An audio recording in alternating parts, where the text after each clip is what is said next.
Je vais essayer de faire moins. Merci, Monsieur le Président. Mes chers collègues, la loi de finances rectificative 2017, adoptée au Parlement, a mis en place un système d'allègement fiscal pour les entreprises qui se créeront dans les communes du bassin minier du Nord-Pas-de-Calais.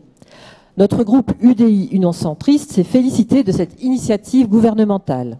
Nous nous réjouissons aujourd'hui que notre collectivité régionale rejoigne l'État en proposant l'exonération de la part régionale de cotisation sur la valeur ajoutée des entreprises, ce que l'on appelle la CVAE. Les intercommunalités se mobilisent également dans ce dispositif d'allègement fiscal qui permettra désormais aux entreprises qui s'implanteront dans les communes de notre bassin minier de bénéficier d'allègements de l'impôt sur les sociétés, de la taxe foncière, de la contribution foncière des entreprises et donc également de la cotisation sur la valeur ajoutée des entreprises.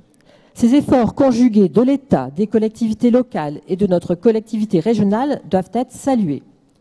Vous l'avez compris, il s'agit ici de créer les meilleures conditions pour favoriser la création d'entreprises et donc d'emplois dans près de 150 communes du bassin minier qui regroupent plus d'1 million d'habitants.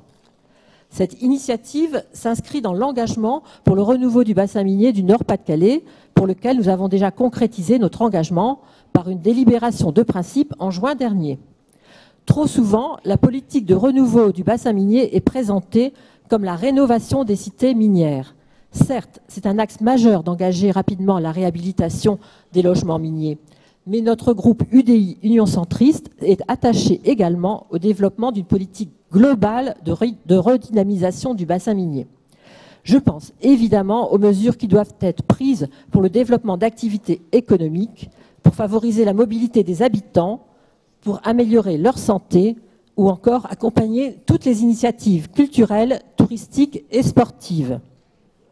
La délibération qui nous est proposée aujourd'hui contribue à rendre attractif pour les entreprises notre ex-bassin minier, ce pays des terris qui nous est cher.